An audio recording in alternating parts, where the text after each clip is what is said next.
What happened to us? Why we are not on the global footprints? Why the country has become irrelevant in the international system in terms of knowledge, in terms of trade, in terms of productivity, in terms of competitiveness. I think three areas are important, or that may be regarded as the subsystems of the state. One is the political dimension, other is the economics, and third is the social. On the political dimensions, we started the journey from 47, and the picture is not so rosy. One, our constitutional history is very bleak, which shows a very bleak history. First constitution came, then it doesn't work. After 25 years, we reached in 1973 to the consensus-oriented constitution. And all of us know how effective that constitution is. Maybe one of the reasons is that when Pakistan came into being, we inherited, or our political system was not much vibrant, or the political leadership was not so much pragmatic as compared to the other side of the border.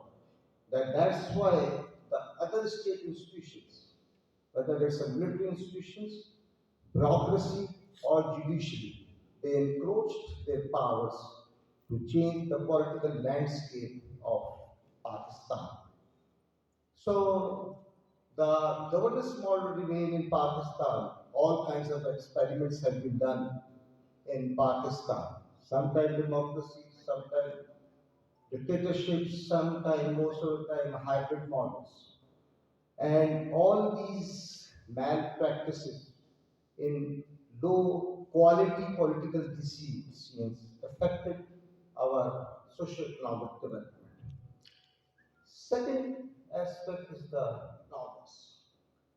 Just I think 1.5 year back, first time the national security policy speaks about, instead of a geostrategic dimension, the national security of policy of Pakistan highlighted the geoeconomics paradigm instead of a geostrategy. This has happened in the first time in the history of Pakistan, because we have been told that Pakistan's sovereignty is dependent on the military. I mean, that is more important from a geostrategic point of view, that instead of economics. But since we have witnessed the USSR collapse, despite of the fact the biggest army, the most, I think, so many atoms because of the economic reasons. So at least now it has been realized that ultimately it's economic matters. But what I see on the fiscal side of the gap between the revenue and expenditure is increasing day by day. On the revenue side, the, the state or the government doesn't have the capacity to raise the revenue. And maybe because of the so many structural issues, low tax to GDP ratios, and additional other aspects which are responsible for raising the revenues. And on the expenditure side, most of when I see the financial bill, the two major expenditures goes to the debt servicing and the defense expenditure. So there is a very small fiscal space is available in the form of the PSDB, which is responsible for the socio-economic development.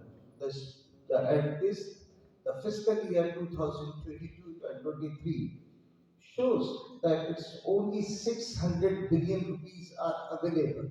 And three times the PSDB has been revised. Just think about in terms of this is an amount which is available for 220 billion people.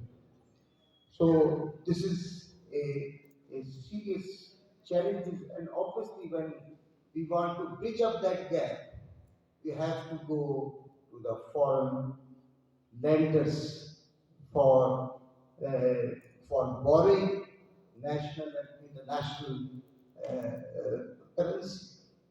So when we go to them, so obviously they need, we go with our own choice. They don't, IMF doesn't ask us to come to them. So they always think that want to make it sure that ability to pay back has to be there with the state. And what is our interventions in this regard? We opt and easy instead of doing the structural changes in the economy or and curtailing the non-development expenditure of the public sector, we go for the indirect taxations. And that indirect taxation system has reached to level of the 70, more than 70% of taxes are collected through the indirect taxation, which ultimately increase the inflation. And just think about it, the inflation is reaching up to the more than 26%, up to the 30%. And that again has got a serious implications in terms of the socio-economic development and helps in enhancing the poverty. So this is again a very critical aspect for the sustainable development. The third aspect, which is again a very important aspect, is the social aspect. On the social paradigm, when I see the Human Development Index of Pakistan, we rank about, I think it's 162 ranking is there among 192 countries, which means our investment in the social sector, for take an example of the education sector, the health sector, it is about less than 2% of our GDP. And with such low investment, how we can achieve the social development, it's hard. As far as education sector, since all of us belong to education sector, our the whole education sector, all the tiers of the education sector is exclusive based or the discretionary based system. From the school, we have three parallel education systems. The elitist of the elite send their kids to the Cambridge systems. The middle class sends to the public sector institution, and the have-nots send to their kids to the madrasas.